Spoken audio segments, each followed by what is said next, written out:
Nifty analysis 7 अगस्त के लिए। सबसे पहले आपके सामने है यहाँ डेली टाइम फ्रेम की हम बात कर रहे हैं और डेली टाइम फ्रेम पर कुछ इंपॉर्टेंट लेवल्स को मैंने मार्क किया हुआ है, यहाँ देख सकते हैं। ये है 100 डे मूविंग एवरेज का लेवल जो है 24612 और ये 24569 जो कि है आज का क्लोज। इट मीन्स मार्केट ने 100 डे मूविंग एवरेज से नीचे क्लोज किया है इस रेड कैंडल ने आज। तो ये जो एक सीक्वेंस चला आ रहा है कुछ दिनों से लगातार red green red green red green and आज एक second day follow through day मिला है लगातार वापस से रेड जोन वाला और इसने फिर से 100 डे मूविंग एवरेज के नीचे क्लोज किया है।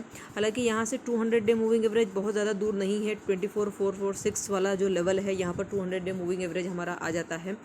RSI ऑलरेडी 40 से नीचे है। तो देखा जाए तो मार्केट में इस पैटर्न को देखते हुए तो ये अभी एक कंसोलिडेशन जोन ही है एक बड़े टाइम फ्रेम के लिहाज से, क्योंकि 100 डे मूविंग एवरेज पर मार्केट लगातार पिछले 6-7 दिनों से वहीं पर ऊपर नीचे कर रहा है। लेकिन अब एक छोटे टाइम फ्रेम पर अगर इस सिनेरियो को हम देखने की कोशिश करें तो 15 मिनट के टाइम फ्रेम पर हम आज के दिन का अगर वर्क देखें कि मार्केट ने क्या मोमेंटम दिखाई है।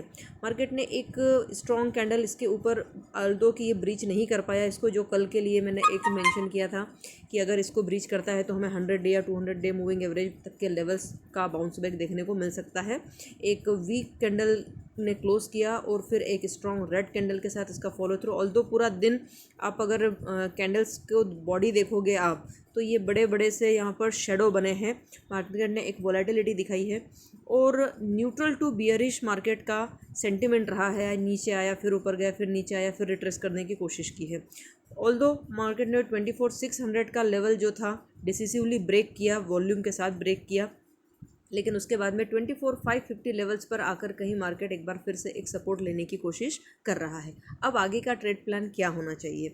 आगे का trade plan overall sentiment minus का ही दिखाई दे रहा है। एसएच लॉन्ग के लिए कोई ऐसे इमीडिएट लेवल्स यहाँ दिखाई नहीं देते। मेरे हिसाब से ये जो लेवल है 24675 इसके ऊपर ही कुछ लॉन्ग पोजीशन के लिए कुछ प्लान किया जा सकता है। अदरवाइज़ मेरे लिए तो ये एक कंसोलिडेशन और कंसोलिडेशन टू बेयरिश वाला सिनेरियो है। And again I am not a SEBI registered analyst. आप जो भी ट्रेड लीजिएगा अपने ड्यू डिलिजेंस से लीजिएगा, ये सिर्फ एजुकेशन पर्पस के लिए है। आई होप ये सिंपल सा एनालिसिस आपको समझ में आया होगा और कल के ट्रेडिंग सेशन में आपके लिए हेल्पफुल होगा। अगर ये लेवल्स ब्रीच होते हैं 24550 वाले तो फर्दर हमें और डाउनसाइड यहाँ पर ऑफकोर्स देखने को मिलेगी। तो this is it. Have a profitable trading session tomorrow. Thank you so much.